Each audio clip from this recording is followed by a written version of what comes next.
તો મિત્રો હવે આપણે ચેપ્ટર નંબર 15 સંભાવનામાં ઉદાહરણ નંબર 7 તરફ આગળ વધીએ. રકમ કંઈક આ રીતના છે કે એક શાળાના ધોરણ 1 એટલે કે 10 માં 40 વિદ્યાર્થીઓ છે. તેમાંથી 25 છોકરીઓ અને 15 છોકરાઓ છે. એ ક્લિયર કરી દીધું છે કે 25 છોકરીઓ છે અને 15 છોકરાઓ છે. હવે વર્ગ શિક્ષકે એક વિદ્યાર્થીને વર્ગ પ્રતિનિધિત્વ એટલે મોનિટર આપણે જે કહીએ સિમ્પલ બરોબર તરીકે પસંદ કરવાના છે. તો હવે જોજો સમજો, હવે જ ક્વેશ્ચન ચાલુ થાય છે. તો દરેક વિદ્યાર્થીના નામ ભિન્ન ભિન્ન ચિઠ્ઠી પર લખે છે.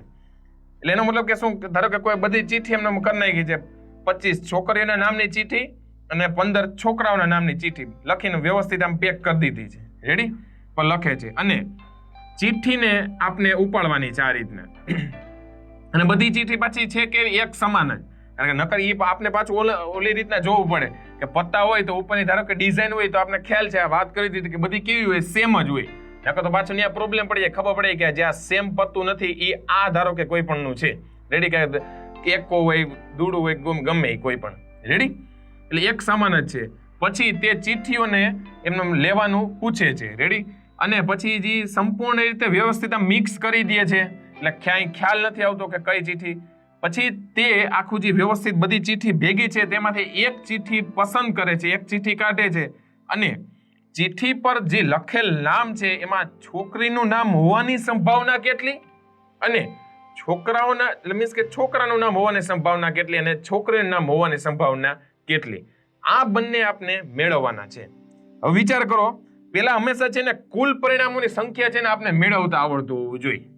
એટલે પેલા રકમને છે ને જો એક વખત વ્યવસ્થિત ક્લિયર ના થાય તો બીજી વખત ફરીથી ઝડપથી વાંચી લેવાની. શું કીધું છે કે ધોરણ 1 માં કુલ 40 વિદ્યાર્થી, ચિઠ્ઠીઓ કેટલી બની છે તો કે 40. તો એનો મતલબ કે શક્ય કુલ પરિણામોની સંખ્યા કેટલી છે?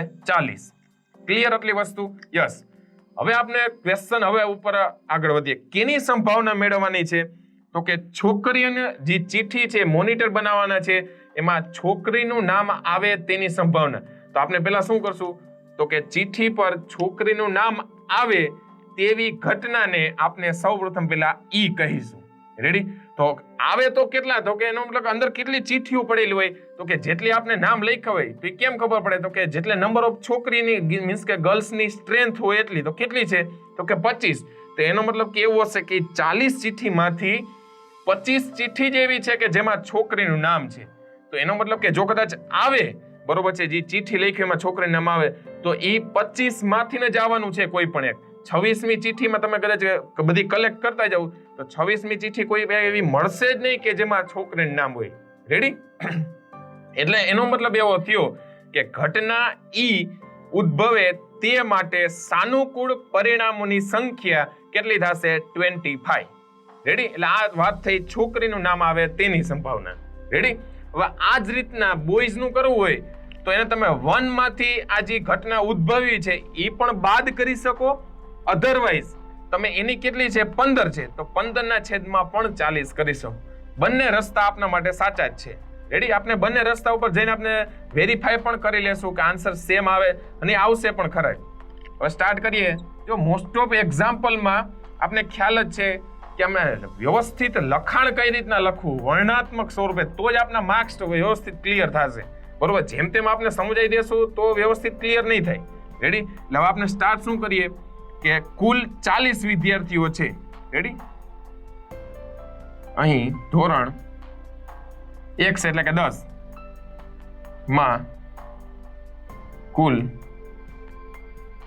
40 વિદ્યાર્થીઓ છે. અહીં ખાસ ધ્યાન રાખવું, વિદ્યાર્થીનીઓ એવું નહીં, તો એનો મતલબ કે ખાલી છોકરીઓની જ વાત થશે. વિદ્યાર્થીઓમાં બંને આવી જાય, છોકરાઓ અને છોકરીઓ. રેડી, ફર્સ્ટ પેલા આપણે સ્ટાર્ટ કરીએ. કેનું માંગ્યું છે? છોકરીનું નામ હોવાની. બરોબર, તો શક્ય કુલ પરિણામોની સંખ્યા કેટલી આવશે? શક્ય કુલ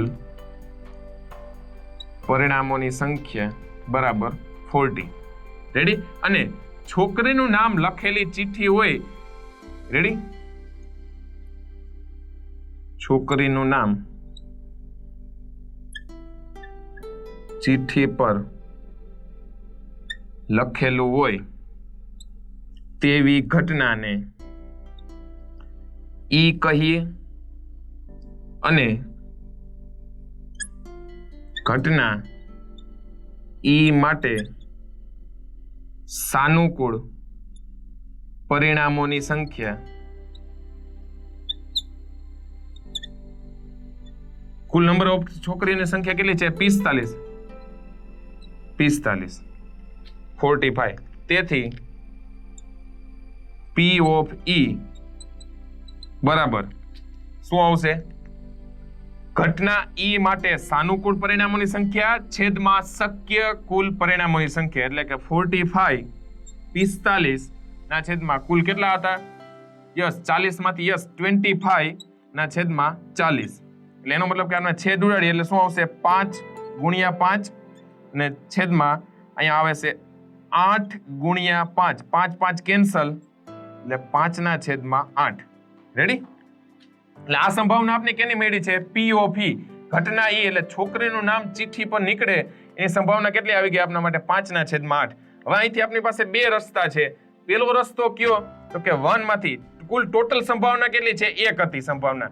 1 માંથી આપણે જે P of E બાદ કરી નાખીએ તો પણ મળી જાય, અને બાકી વધે જો આપણે એમ વિચારીએ કે ઘટના F એટલે જે નવી ઘટના ઉદ્ભવે છે કયું? તો કે છોકરીનું નામ કીધું, હવે ત્યાં શું આવી જશે? છોકરાનું નામ ચિઠ્ઠી પર લખેલું હોય તેવી ઘટનાને આપણે બીજી F કહી દે અથવા E' G કયો તો પણ એ ચાલશે. હવે શું લખીએ? એના માટે પણ શક્ય કુલ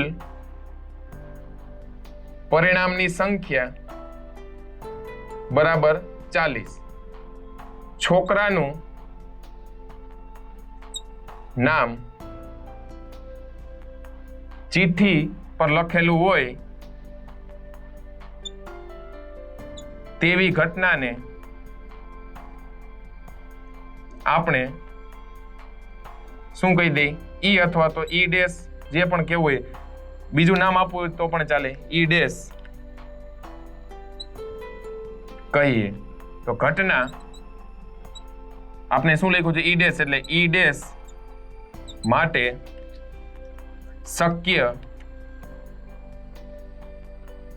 કુલ પરિણામની સંખ્યા બરાબર કેટલા છે? તો કે જેટલા છોકરાઓની સ્ટ્રેન્થ હોય એટલે કે 15. રેડી? તેથી P of E' એટલે 15 ના છેદમાં કુલ સંખ્યા કેટલી હતી? યસ 40. તો 5 3 15 ને બીજું શું આવશે? 8 5, એટલે એનો મતલબ કે 3/5. એટલે આ સંભાવના કેની મળી આપને? તો કે E' છોકરાનું જે નામ આવે છે એ આનું કેટલું આવ્યું? તો 5 ના છેદમાં 8, એટલે 8 5 આવશે ને, અને 5 ગુણ્યા 8 અને અહીંયા આવશે 5 3, એટલે અહીંયા આવશે 8. રેડી? 3/8, 5 નહીં. હવે એનો મતલબ કે લાસ્ટ જો 3/8 આવી ગયો છે, આન્સર તમે કોઈ પણ રીતના વેરીફાઈ કરો. આ નંબરનો 2 નો આન્સર છે, અને આ રીતના લખી શકીએ P of E બરાબર આ કેનો? પેલાનો આન્સર આવ્યો છે. 1 માંથી આપણે બાદ કરીએ, કુલ ટોટલ સંભાવના કેટલી હોય? 1. એમાંથી આને બાદ કરું 1 - 5/8 એટલે 8 - 5 ડિવાઇડેડ બાય 8, એટલે એનો મતલબ કે આન્સર કેટલો આવશે? 8 માંથી 5 જાય તો 3 ના છેદમાં 8, કે જે આની સાથે અહીંયા વેરીફાઈ થઈ જાય છે. રેડી? એનો મતલબ કે શું થશે? જો આ રીતના હું વિચારું તો એ પૂરક ઘટનાનો મેં ઉપયોગ કરીને કર્યો છે. એને લખાય કેમ? તો કે P of E આ રીતના P of E plus P of E' બરાબર 1. તો કે P of E' બરાબર 1 minus P of E, એટલે 1 minus P of E ની સંભાવના કેટલી આવી હતી? 5 ના છેદમાં 8. તો અહીંયા વસ્તુ મેં એ જ કરેલી છે. ખ્યાલ આવ્યો? એટલે એક્ઝામમાં જો કદાચ તમે પૂરક ઘટનાનો ઉપયોગ કરીને કરો તો પણ એમાં કઈ કશું ખોટું નથી, સાચું જ છે. રેડી? પણ ત્યાં આપણે લખવું પડે કે અહીંયા આપણે પૂરક ઘટનાનો ઉપયોગ કરીને એક્ઝામ્પલ ગણેલો છે. તો મિત્રો આ જ રીતના આપણે ઉદાહરણ નંબર 7 પૂર્ણ કર્યા બાદ હવે આપણે ઉદાહરણ નંબર 8 તરફ આગળ વધીશું.